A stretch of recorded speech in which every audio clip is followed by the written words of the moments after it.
Good morning on this Sunday, June 13th, and welcome to the Georgia Gang. Former Atlanta Mayor Kasim Reed, he's ready for a comeback. What are his chances of winning a third term?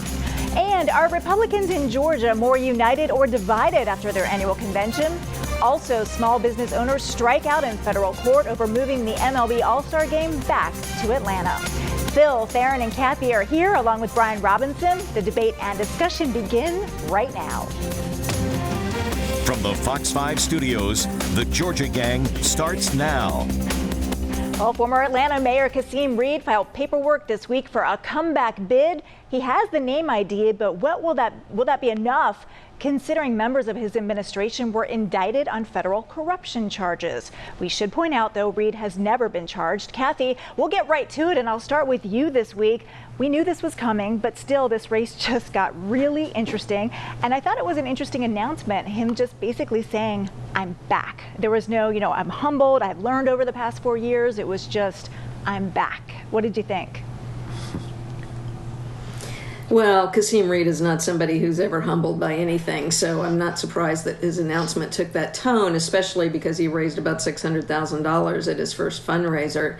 That's got to make anybody feel pretty confident about where they stand going in, and I think at this point he's got to be, one of the top two people in this race. And I think it's going to be an interesting summer, and I don't think we've seen the last of who's going to get in. Phil, former Mayor Shirley Franklin really did not mince words, saying she was embarrassed by his lack of ethical leadership. What do you think? Well, indeed, Atlanta's last good mayor, Shirley Franklin, went on a Twitter rant, and she had some other tough stuff. She said Atlanta's gone crazy if we're considering going backwards. And then she said,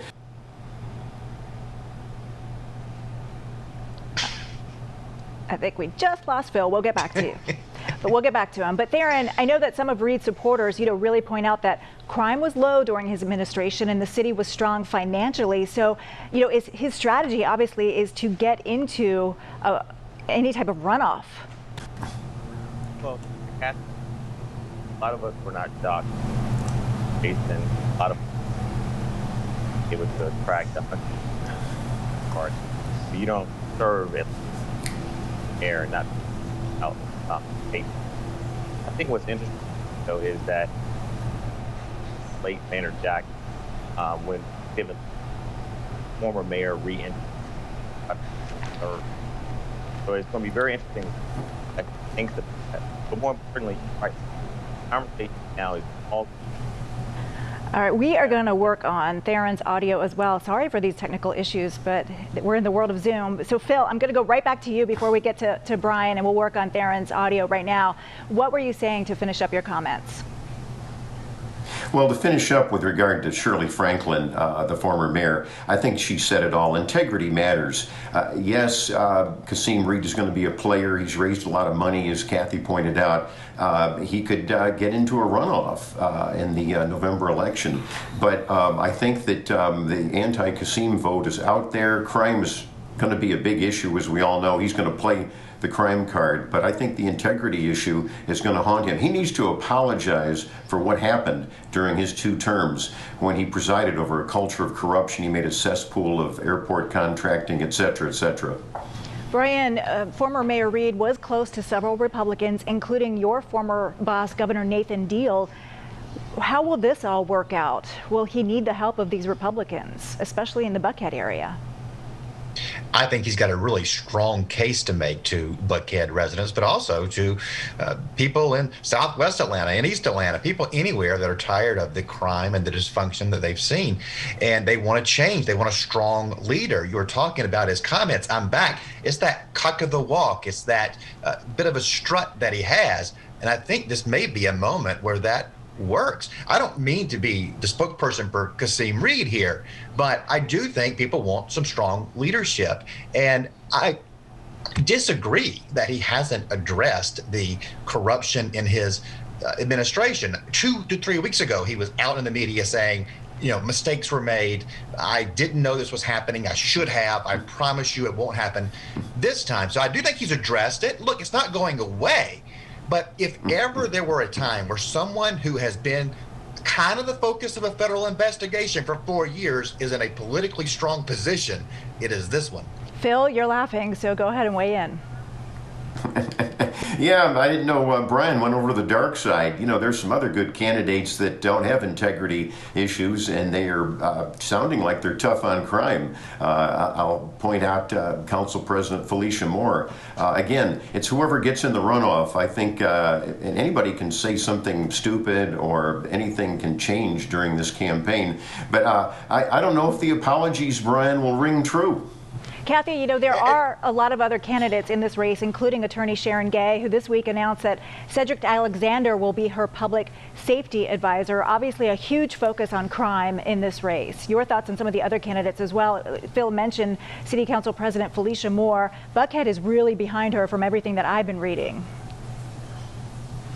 Yeah, I think things are going to shift a bit. Just a word about Sharon Gay. You know, she was on the staff of the Campbell administration that went down in indictment flames too. So there's going to be some real close scrutiny of all the candidates, I think, for ethical and integrity considerations.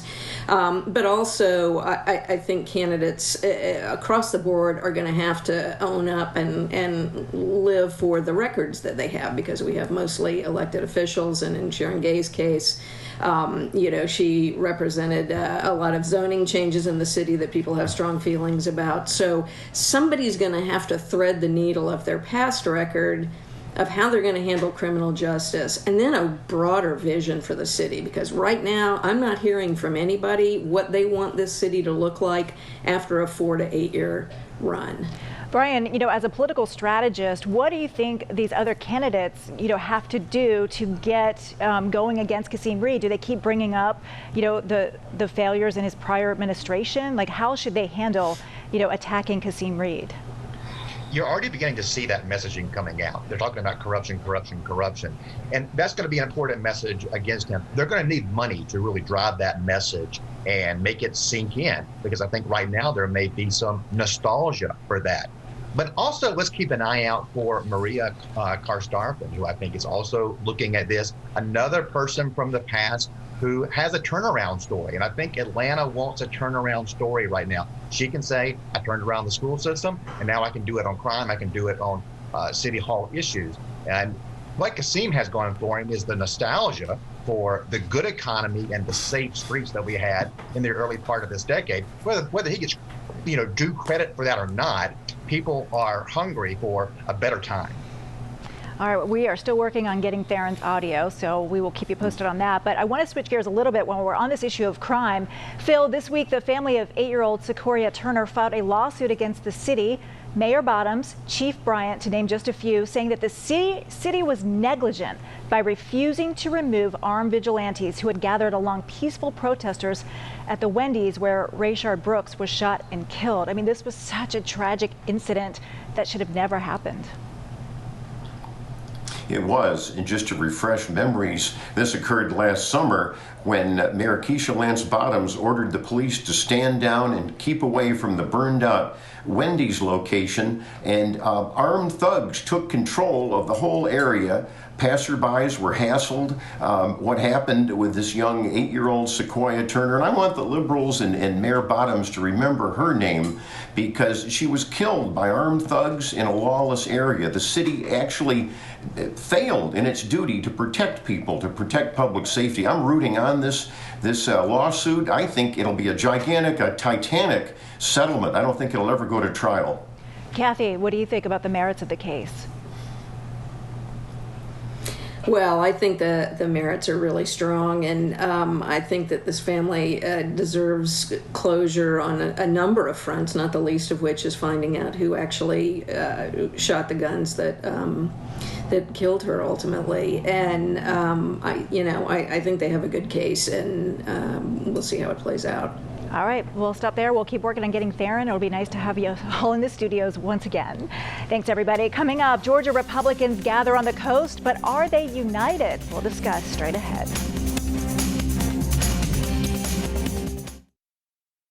Have a question or comment for the Georgia Gang?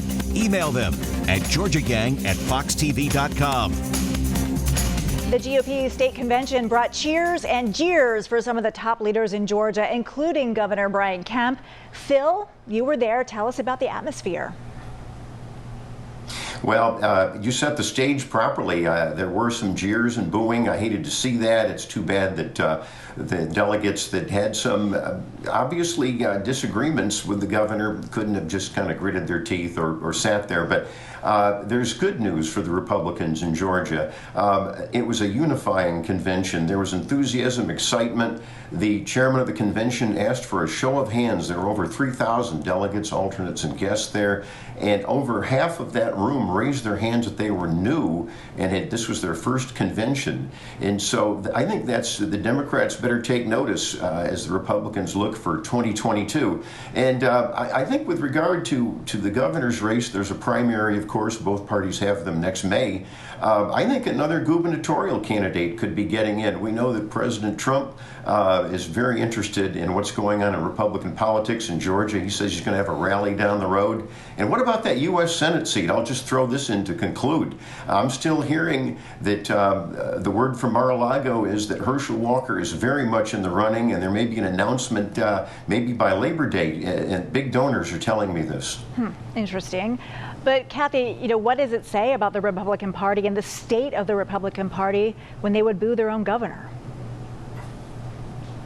Oh yeah, I think the party's still in disarray between the folks who are believing the big lie and who keep getting fed, kind of stoking the fire on that particular one, and then, the Georgia Republicans who aren't buying into this and wondering who they need to be with. I think this, because 3,000 people raised their hands and said they were there for the first time, doesn't mean what you're attracting are the steadier hand folks who understand how government needs to work and can get things done instead of just throwing bombshells. So I'm sure I'm annoying 3,000 people who showed up and don't like me describing them that way, but I don't see that the party's out of the woods yet by any stretch.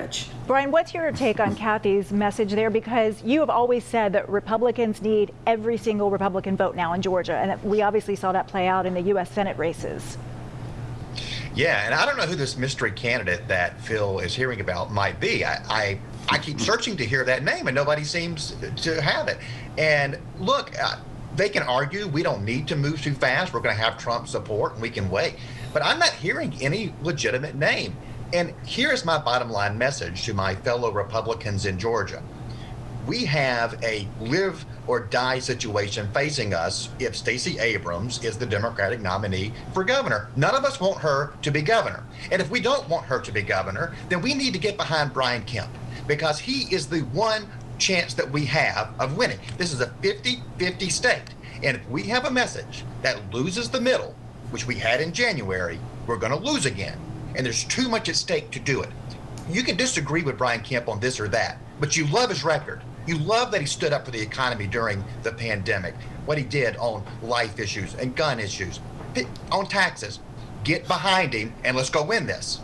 But Phil, how does the Republican Party unite? David Schaefer easily won another term as head of the GOP. He was very instrumental in this Stop the Steal. How do you unite this base and kind of the more moderate Republicans together? Well, the good news, and I agree with some of Brian's points, but the good news is the left is doing that work for the Republican Party and centrists and independents in the state. They've gone too radical. The Biden agenda with its high taxes, open borders, permissiveness on crime, that's not selling in the center right of this state. And so what's happening is the fact that Republicans, I think when their slate is ready for the general election next year, will be in good shape, because you've got, for example, Senator Warnock. He's not saying anything about what's going on with the permissiveness with crime in the state, or open borders where you've got a human rights tragedy on our own border. He's saying nothing about that. Now, I think that if Governor Kemp is the nominee, or if someone else is the nominee, you'll see the left unifying all stripes of Republicans and bringing in the center. Kathy, let's talk about this slate of Republicans. Kathy, Agriculture Commissioner Gary Black put his hat in the ring as another Republican to challenge Raphael Warnock. Is this somebody that Democrats should be a little fearful of because of his popularity in rural Georgia? I mean, he's Agriculture Commissioner. Yeah, I think, during the pandemic, he was very innovative in finding ways to get crops that were, kind of dying on the vine out to families in need, and that speaks well of him.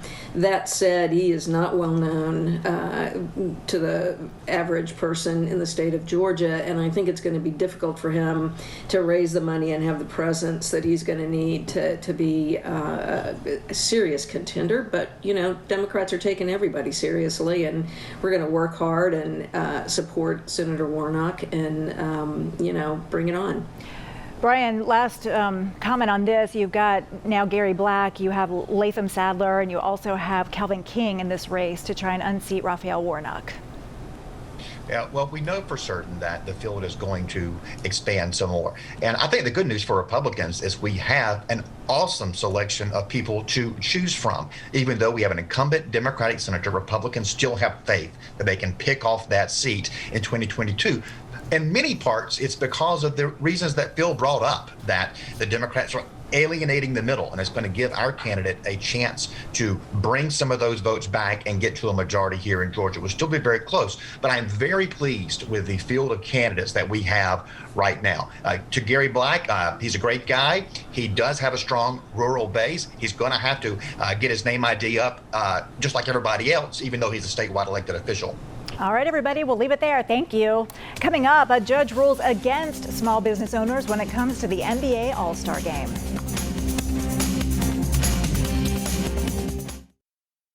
Join the discussion on the Georgia Gang Facebook page and watch past episodes on the Georgia Gang YouTube channel.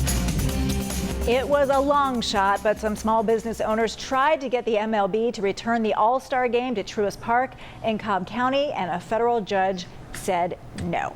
Brian, I guess we shouldn't be too surprised, but they really tried here. Well, as we discussed last week, this was more of a PR stunt than it was of a legal argument, and I think we knew that going in. And I'm okay with that. MLB deserves to have a few more days of bad news coverage about their bad decision that is hurting small businesses in Georgia for no reason whatsoever. They are hypocrites. They are hypocrites because they attacked Georgia, and they've been silent everywhere else because they got blowback. They were never taking a stand on principle. I want to switch gears because Georgia has ranked at the bottom of the list when it comes to a new healthcare study. The Medicare Guide on Senior Healthcare puts Georgia at 50th. And Kathy, you're a big proponent for Medicaid expansion. Will this be a key issue for Democrats next year? Absolutely, it will. And let me just tell you, we are at the bottom of the pile in so many indicators on health. We're worst in the nation in maternal death, worst in childhood vaccines, worst in HIV transmission. Our stats on vaccines for COVID and the number of deaths that we've suffered in the course of this. These are political choices. Let me be really clear. That we have been so far in the tank on healthcare outcomes are political choices that folks in Atlanta and the General Assembly have made. And I think that voters need to wake up and think about whether you want to live in a state that finds it okay for more women to die during and after childbirth than any other state in the country, or if you want to do something about it. And I think there are going to be choices people can make in the election to turn the tide on that. Before I go over to Phil, I just want to mention we're still trying to get Theron tuned in, and we just really apologize for these technical issues. But Phil, while crime is a major issue, how do Republicans fight Democrats on this health care issue? Well, the Republicans have a good message on health care. Unfortunately, the mainstream media doesn't cooperate in reporting it, and they usually distort it. And I think Kathy, while she makes some good points, we all know that in rural Georgia especially, we have some serious health problems. We have a lack of physicians. We've all talked on this program the last few years about rural hospitals closing. But Governor Kemp, for example, he got waivers during the Trump administration. There's more shopping around by consumers for better health plans. You can't have a one-size-fits-all command and control in healthcare. That's not going to work. It hasn't worked in other states. So I do commend the Kemp administration for that. And, I would remind Kathy, nothing happened. The Democrats controlled things for decades in healthcare, never really improved. There's been some improvements among the last three Republican governors. Yes, there's a lot of work to go, but I think that let's be positive here. We got to do more, but let's be positive. Brian, can Republicans be positive on a health care message next year? Yeah, look, this is kind of where I diverge from some orthodoxy. I do appreciate what Brian Kemp has done on the waivers. It is a big step forward. But that passed overwhelmingly in the General Assembly. What that shows is that the politics have changed for Republicans on this issue.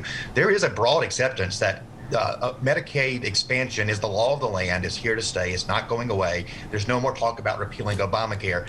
And what we're doing is leaving billions of dollars on the table.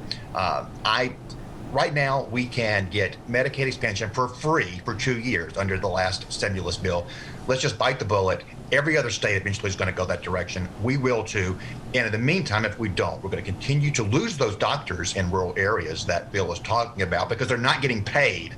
And this will at least allow them to get paid and keep the hospitals open, which is crucial to saving rural economies. Well, interesting perspective from a Republican. Brian Robinson, thank you. We're going to move on because coming up, we'll have winners and losers. Stay tuned.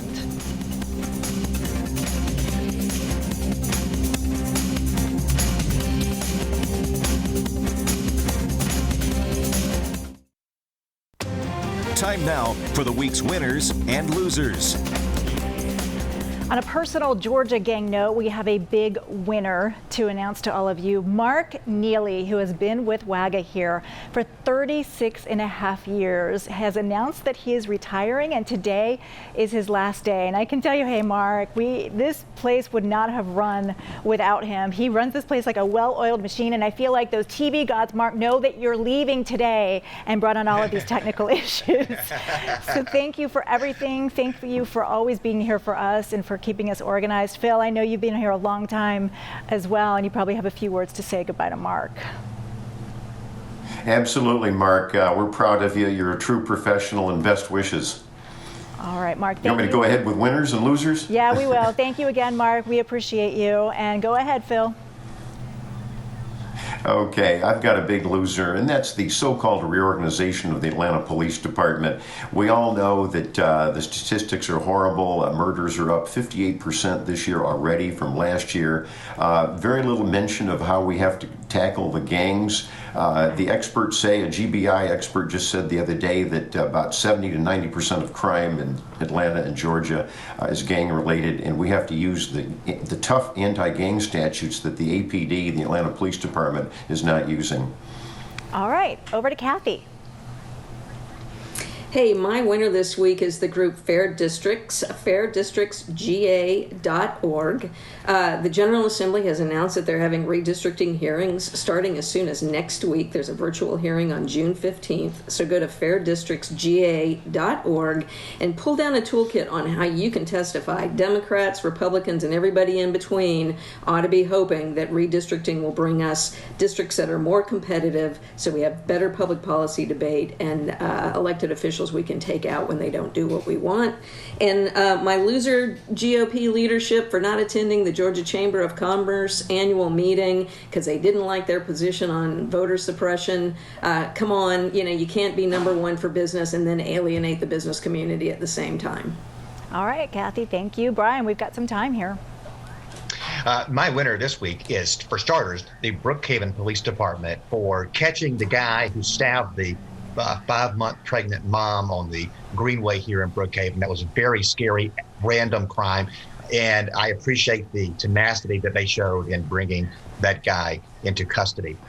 Also, I want to say my winner is the Georgia Magazine, who was my loser last week because they did add our podcast to the list of great podcasts by UGA alumni. So thank you for listening to Georgia Gang.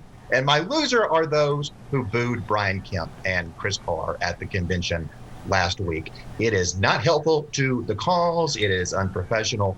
And we need to look at the great records that these guys have and get behind them. All right, thank you guys. There's one issue that I wanted to get to that we didn't have time for, but we got a little extra time here at the end of the show. And Kathy, I want to ask you, it's a rewrite of the tree ordinance that's on the agenda again for the Atlanta City Council. Critics are worried that it won't be strong enough because of all the development going on. How do you see this all playing out? Well, I couldn't even tell you. They have had so many versions of this over the last few years. What I think has to happen are people on the Atlanta City Council need to have some backbone, decide what it is they want to do, and get something through the council, even if it's not, the very best of the bunch. Get something through so that we can have a handle on growth and then continue to refine it. But it's time for the council members to stand up and do their job. Phil, real quickly. I agree with Kathy, but I would point to Sandy Springs, where I live. They have a great tree ordinance that's balanced, so they ought to be reading that. All right, everybody, thank you so much, and thank you for putting up with all of the technical issues we've had today. Hopefully it won't be long before we're back in the studio soon. We'll cherish that day when it happens, and I can hug you all in person. So thank you all again. Thank you for watching. Have a great day, and congratulations again, Mark Neely, on a job well done. Thanks. Bye-bye. The opinions expressed in this broadcast are those of the panelists appearing in this program.